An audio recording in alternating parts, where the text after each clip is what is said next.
Kesempatannya, perkenalkan nama saya Dwi Reza Buspaningrum dengan NIM 2018710171. Di sini saya akan mempresentasikan tentang perencanaan strategis dan strategi pemasaran. Perencanaan strategis adalah proses yang dilakukan suatu organisasi untuk menentukan atau strategi atau arahan, serta mengambil keputusan untuk mengalokasikan sumber daya agar mencapai tujuan tertentu. Ada sebuah alasan mengapa perencanaan strategis sangat penting, karena perencanaan strategi merupakan titik awal dalam sebuah perusahaan menilai tindakan yang akan diambil nantinya oleh para manajer. Langkah-langkah dalam menyusun perencanaan strategis yaitu mendefinisikan misi perusahaan, menetapkan tujuan, merancang portofolio, dan merencanakan pemasaran. Lalu yang kedua ada strategi pemasaran. Strategi pemasaran merupakan pernyataan mengenai bagaimana suatu merek atau lini produk mencapai tujuan. Strategi pemasaran terdiri dari 5 elemen pokok yang sangat penting, yang semuanya itu saling berkaitan. Yang pertama ada pemilihan pasar. Pemilihan pasar yaitu memilih pasar yang akan dilayani dengan mempertimbangkan faktor persepsi terhadap fungsi produk, keterbatasan sumber daya, pengalaman kumulatif, dan kemampuan khusus. Yang kedua ada perencanaan produk. Perencanaan produk itu sendiri meliputi spesifik yang dijual, pembentukan lini produk, dan desain penawaran yang akan ditawarkan nantinya. Yang ketiga ada penetapan harga. Penetapan harga yaitu menentukan harga yang mencerminkan nilai kuantitatif suatu barang tersebut. Yang keempat ada sistem distribusi. Sistem distribusi itu sendiri yang dimaksud ialah bagaimana suatu perusahaan itu nanti menyalurkan ke para reseller atau agen-agennya. Yang kelima ada komunikasi pemasaran atau yang sering disebut dengan promosi. Sekian dari saya, terima kasih. Kesempatannya, perkenalkan nama saya Asri Ramayanti dengan NIM 2018710336. Di sini saya akan menjelaskan mengenai misi perusahaan. Jadi, misi perusahaan itu merupakan pernyataan yang menegaskan mengenai tujuan apa yang harus dicapai oleh perusahaan tersebut dalam lingkungan yang lebih luas, serta tentang apa yang harus dikerjakan oleh suatu perusahaan dalam mewujudkan visi yang telah dibuat. Nah, menurut David Fred ada 9 karakteristik yang harus ada dalam misi perusahaan. Yang pertama yaitu customer, di mana suatu perusahaan ini harus menunjukkan siapa yang akan menjadi pelanggan bagi perusahaan. Yang kedua yaitu produk or service, di mana perusahaan ini akan menunjukkan produk atau jasa apa yang akan dihasilkan perusahaan tersebut. Yang ketiga yaitu market, di mana perusahaan akan bersaing dengan produk yang dihasilkan oleh perusahaan yang lain. Yang keempat yaitu teknologi, di mana perusahaan ini menunjukkan arah perkembangan teknologi guna untuk memenuhi kebutuhan konsumen. Yang kelima yaitu concern for survival, growth, and profitability, di mana dalam suatu perusahaan ini menunjukkan komitmen dalam menjaga kelangsungan hidup perusahaan serta kemampuan dalam menghasilkan laba. Yang keenam yaitu filosofi, di mana misi perusahaan menunjukkan kepercayaan, nilai, aspirasi, dan prioritas etis perusahaan. Kemudian yang ketujuh yaitu self concept, di mana misi perusahaan akan menjelaskan mengenai keunggulan dari perusahaan tersebut, keunggulan kompetisi dari perusahaan tersebut. Kemudian yang kedelapan yaitu concern for public image, di mana perusahaan ini akan menunjukkan apakah perusahaan tersebut memiliki respon terhadap masalah-masalah sosial, kemasyarakatan maupun masalah lingkungan. Kemudian yang terakhir yaitu concern for employees, di mana perusahaan ini menunjukkan apakah karyawan itu merupakan aset terpenting bagi perusahaan tersebut. Yang selanjutnya yaitu portofolio bisnis, di mana portofolio bisnis itu merupakan kumpulan produk atau bisnis yang membentuk perusahaan yang sesuai dengan SWOT, yang artinya menggunakan metode perencanaan strategis yang digunakan untuk mengevaluasi kekuatan, kelemahan, peluang, dan ancaman dalam suatu proyek atau bisnis. Terima kasih atas kesempatannya. Assalamualaikum warahmatullahi wabarakatuh. Perkenalkan, nama saya Bila Safitria Enia dengan NIM 2018710241. Di sini saya akan menjelaskan kisi-kisi ekspansi produk atau pasar. Yang pertama ada penetrasi pasar, yaitu strategi pertumbuhan perusahaan dengan meningkatkan penjualan produk-produk terkini pada segmen saat ini tanpa mengubah suatu produk. Penetrasi pasar dapat melibatkan perolehan pelanggan baru, namun harus pada pasar yang telah ada dan mempunyai tujuan untuk mendapatkan suatu produk atau jasa dengan cepat dan menangkap bagian besar pasar. Yang kedua, pengembangan pasar atau market development, yaitu strategi pertumbuhan dengan cara menggali dan mengembangkan segmen pasar baru untuk produk perusahaan terkini. Dalam hal ini, perusahaan harus mencari segmen pasar baru untuk produknya. Yang ketiga, ada pengembangan produk atau product development, yaitu strategi pertumbuhan perusahaan dengan menawarkan produk modifikasi atau produk baru untuk segmen pasar saat ini. Pengembangan produk ini terbagi 5 jenis. Yang pertama, memperbaiki yang sudah ada. Yang kedua, memperluas lini produk. Yang ketiga, menambah produk yang sudah ada. Yang keempat, meniru strategi pesaing. Yang kelima, menambah lini produk. Ini saya akan menjelaskan jenis yang pertama. Perusahaan menggunakan fasilitas dan teknologi yang sudah ada untuk memvariasi dan memperbaiki produk yang sudah ada.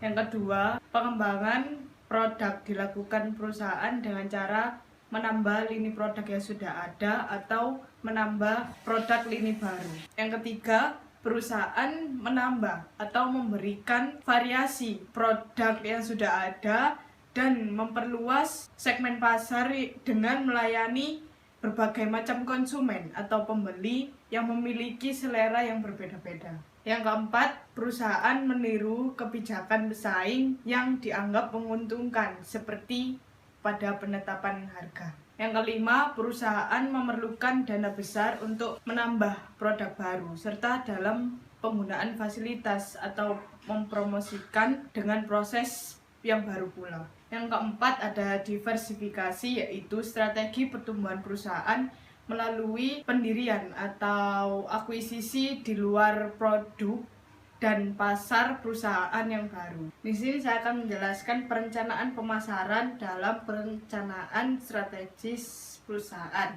Yang pertama, menyediakan filosofi konsep pemasaran. Yang kedua, menyediakan pasukan perencanaan strategis. Yang ketiga, unit bisnis individual, yaitu perusahaan merancang strategi untuk mencapai tujuan unit. Terima kasih atas kesempatannya. Kembali lagi bersama saya Muhammad Hanif Alifiansyah dengan NIM 068. Di sini saya akan menjelaskan mengenai relationship building. Yang pertama yaitu manajemen hubungan pelanggan. Di sini bertugas untuk kepuasan kepada pelanggan sehingga mendapat nilai seumur hidup oleh pelanggan. Selanjutnya yaitu manajemen hubungan kemitraan. Bertugas untuk mengatur mitra di departemen lain di dalam perusahaan dan juga mitra pihak lain dalam sistem pemasaran. Kedua manajemen tersebut bertanggung jawab atas rantai nilai dan jaringan pengatur nilai yang mengatur kepuasan penuh pelanggan sehingga mendapat nilai seumur hidup yang baik oleh pelanggan.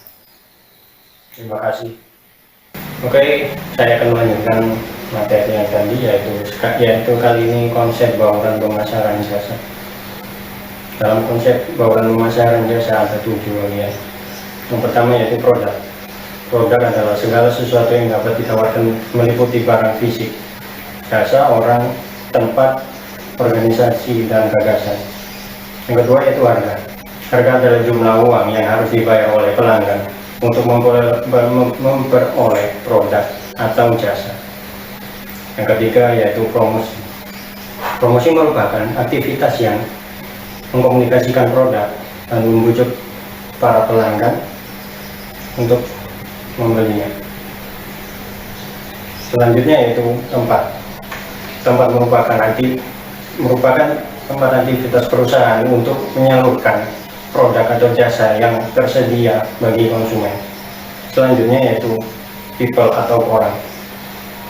Adalah yaitu sebuah pelaku yang memainkan sebagai penyajian jasa dan karenanya mempengaruhi persepsi pembeli yang termasuk dalam elemen ini adalah personel, perusahaan, dan konsumen lain dalam lingkungan jasa.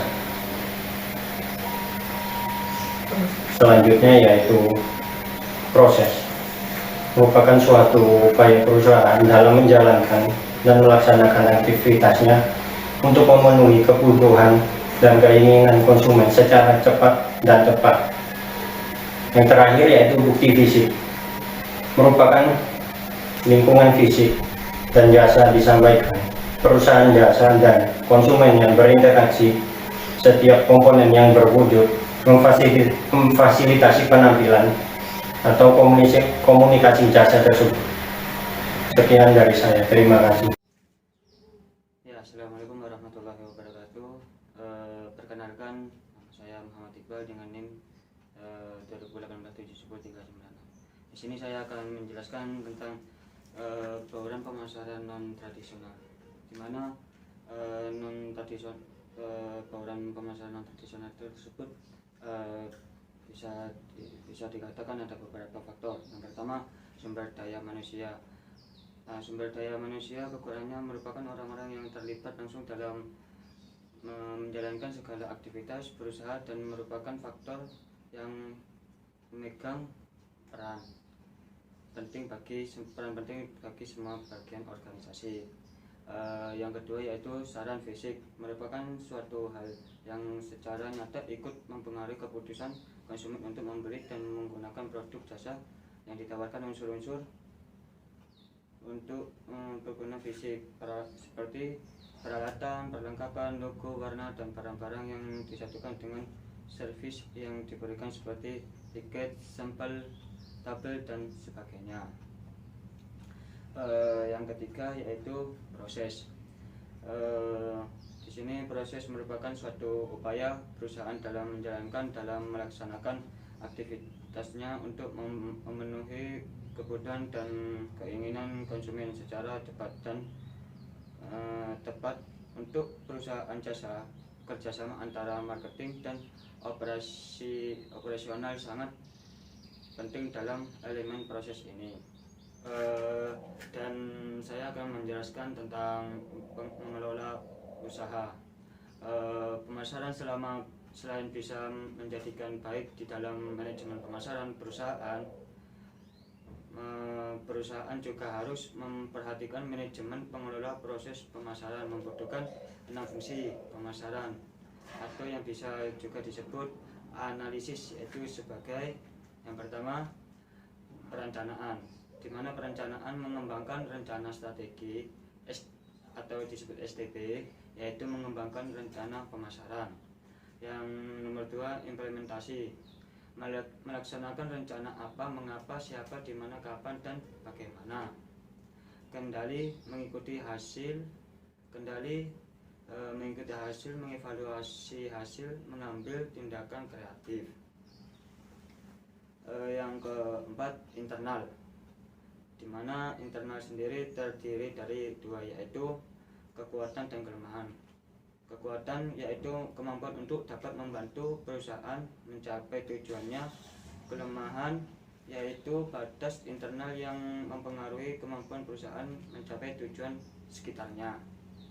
Yang nomor 5 yaitu peluang, di mana peluang itu ada beberapa faktor internal yang mungkin dapat dieksploitasi perusahaan untuk kepentingannya.